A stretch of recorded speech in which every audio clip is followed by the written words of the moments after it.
Fala pessoal, tudo bom? Hoje a gente vai dar continuidade à nossa série das integrais essenciais que todo matemático deve saber resolver. Então hoje a gente vai olhar a integral desse tipo, integral de menos infinito até mais infinito, onde eu tenho aqui uma razão de polinômios, p de x sobre q de x, dx. Então uma integral nos números reais, que a gente vai usar uma integração complexa para resolver. Para facilitar, a gente já vai chamar essa integral de i. Tá? E aqui a gente pede que o grau do polinômio do numerador seja menor ou igual ao grau do polinômio do denominador menos 2. Isso aqui vai ficar claro daqui a pouco porque a gente precisa dessa condição. E a técnica de solução para resolver esse tipo de exercício é outra vez tomar um determinado contorno e utilizar o teorema de Cauchy dos resíduos. Então a técnica de solução vai ser a seguinte. Vamos imaginar agora que a gente tem um plano complexo. A gente primeiro vai criar um segmento de reta de menos r até r. E a gente vai, então, olhar o seguinte contorno. O segmento de reta que liga de menos r até r, e depois a semicircunferência também de raio r, r maiúscula, então que seria IR, a circunferência de raio r, que a gente vai chamar de gama r, tá? E esse contorno a gente vai tomar no sentido anti-horário. Tá? Então, nesse caso, se a gente tiver uma função que não tem singularidades aqui nas partes do contorno, mas só talvez algum polo dentro e outros fora da região de integração, então a gente pode usar o teorema de Cauchy dos resíduos e dizer que a nossa integral em torno dessa região inteira, que a gente vai chamar de dr. Então a integral em torno da fronteira de dr, né, de f de z dz, vai ser igual à integral de menos r até r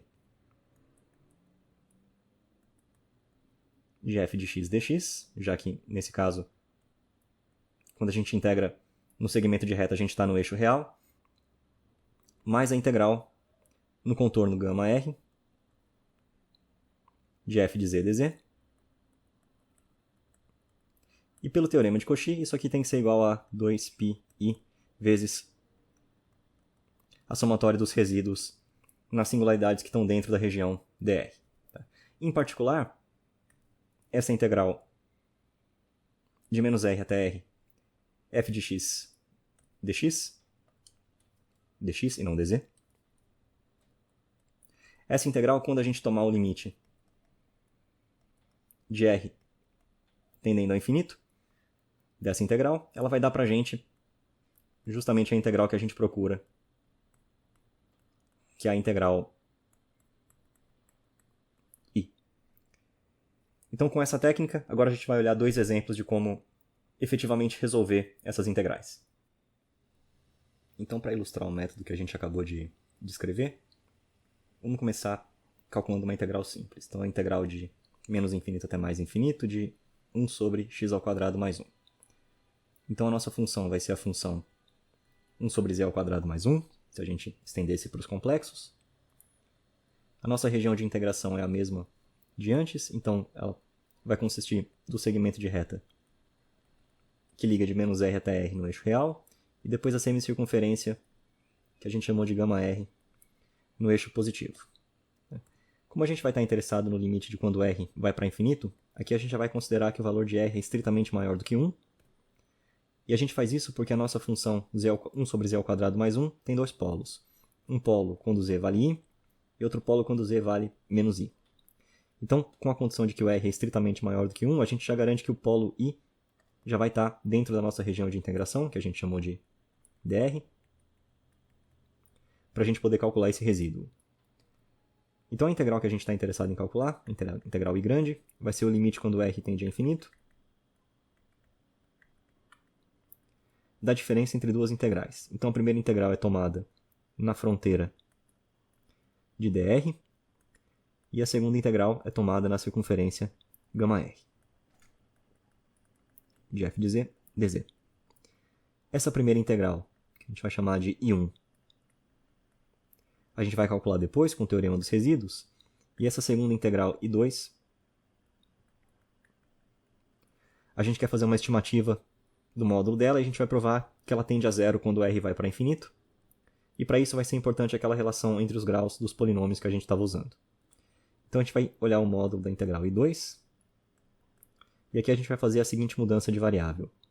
A gente vai dizer que z, como eu estou na semicircunferência γr, vai valer r vezes e elevado a iθ. E dz, então tomando o diferencial, vai ser i vezes r vezes e elevado a iθ dθ. Então isso aqui em módulo a gente pode reescrever a nossa integral como sendo a integral, como eu estou na semicircunferência, o θ varia de 0 até π. No numerador onde eu tinha dz vai aparecer agora i vezes r vezes e elevado a iθ dθ. No denominador eu vou ficar então com z ao quadrado, vai ser r ao quadrado vezes e elevado a 2iθ. Tudo isso mais 1. E agora, em módulo, a gente sabe que a integral vai ser, então, menor do que o comprimento da região de integração, então, π menos 0, que vai dar π, vezes o valor máximo em módulo da expressão que está dentro da integral. Então, o máximo módulo de i vezes r vezes e elevado a iθ, dividido por r quadrado vezes e elevado a 2iθ, tudo isso mais 1. E como que a gente vai continuar isso aqui? Agora eu vou fatorar esse r ao quadrado que está no denominador. Ele vai cancelar com o r do numerador, então eu vou ficar com π sobre r.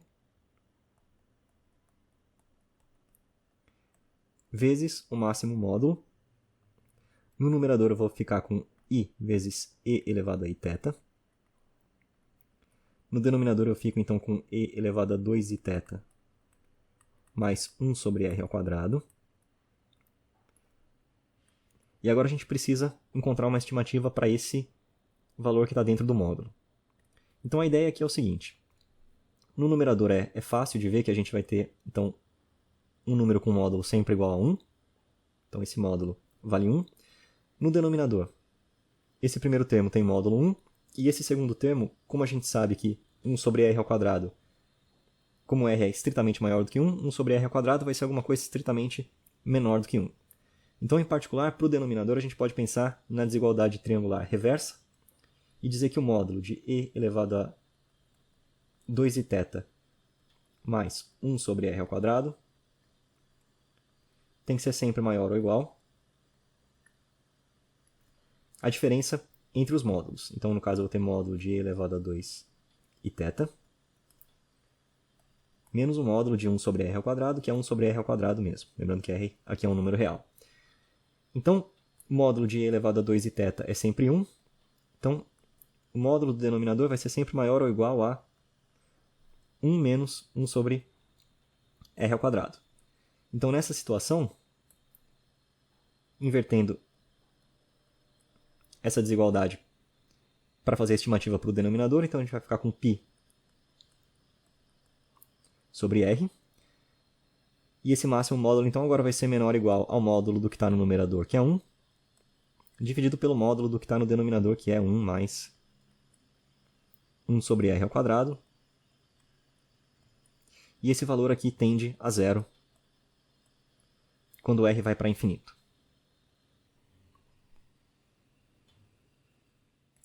Com isso, então, a gente chega à conclusão de que a nossa integral I vai ser igual ao limite de quando r tende a infinito, da integral no bordo de dr, de f de z dz. E pelo teorema de Cauchy, a gente sabe que isso vai ser então igual a 2 vezes π vezes i, vezes a somatória dos resíduos, que nesse caso é um resíduo só. Então é resíduo de quando z vale i da função f. Então, o que a gente precisa fazer agora é calcular esse resíduo. Então, o resíduo de f quando z vai ser igual a i, a gente sabe que então vai ser igual ao limite de z tendendo a i de z menos i vezes a própria função f. Só que nesse caso, como a função f é 1 sobre z ao quadrado mais 1, ela pode ser fatorada, então a gente vai ter o limite de z tendendo a i de z menos i, multiplicado então por 1 sobre z mais i vezes z menos i. Então aqui a gente vai ter o z mais z menos i em cima e embaixo, cancelando, e esse limite quando z tende a i vai ser igual a 1 sobre 2i. Ou seja, substituindo na expressão que a gente tinha antes, a nossa integral vai ser igual a 2 vezes π vezes i, vezes o resíduo, que é 1 sobre 2i. Então a nossa integral vale π. Tá? E esse resultado coincide com o resultado que a gente já conhecia do cálculo mesmo. Lembrando que essa integral que a gente viu aqui é uma integral tabelada, então se eu tenho integral de menos infinito até mais infinito, de 1 sobre x ao quadrado mais 1, então, dx. Essa é uma integral tabelada, a gente pode calcular como sendo o arco tangente de x tomado de menos infinito até mais infinito, e isso realmente resulta em π. Então o nosso método concordou com a técnica que a gente já conhecia da análise real tradicional. E para finalizar, a gente vai ver um outro exemplo que é um pouco mais útil, onde realmente resolver por análise tradicional seria bem trabalhoso. Então a gente vai ver agora a integral de menos infinito até mais infinito, de 3x sobre 8, dividido por x ao quadrado mais 4, vezes x ao quadrado mais 9. Então aqui a primeira coisa, a gente vai definir a nossa região de integração outra vez. Assim como nos outros casos, a gente vai olhar o segmento de reta que liga de menos r até r no eixo real, e depois a semicircunferência γr, no semiplano positivo. E aqui a gente já vai pensar em valores de r que sejam estritamente maiores do que 3. Isso por quê? Porque a nossa função f de z igual a 3z menos 8 sobre z ao quadrado mais 4 vezes z ao quadrado mais 9 vai ter dois polos na parte positiva dos imaginários, então quando z vale 2i e quando z vale 3i, e dois polos na parte negativa, quando z vale menos 2i, quando z vale menos 3i.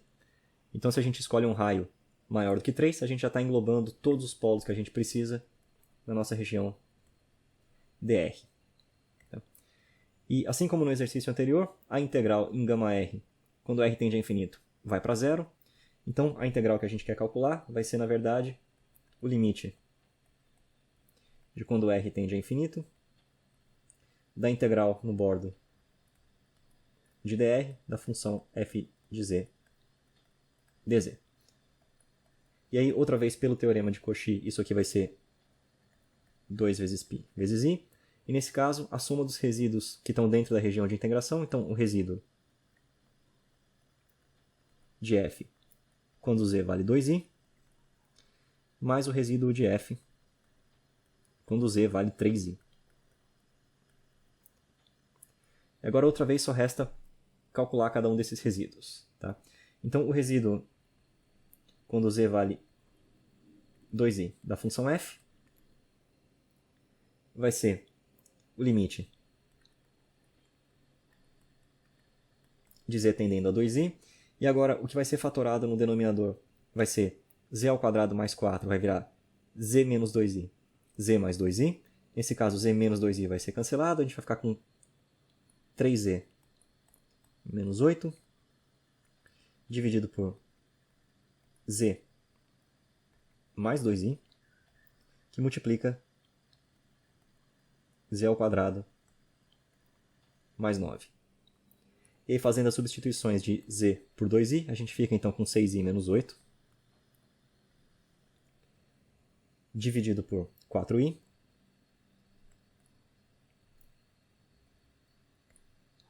multiplicado por z ao quadrado mais 9. Então, se z vale 2i, isso elevado ao quadrado vai dar menos 4, mais 9 vai ser 5. Então, já simplificando em cima e embaixo por 2, isso aqui vai dar 3 décimos, mais 2i sobre 5. Da mesma maneira, a gente pode fazer o cálculo dos resíduos quando z vale 3i. Então, a gente vai ter o limite com z tendendo a 3i da seguinte expressão: 3e menos 8 dividido por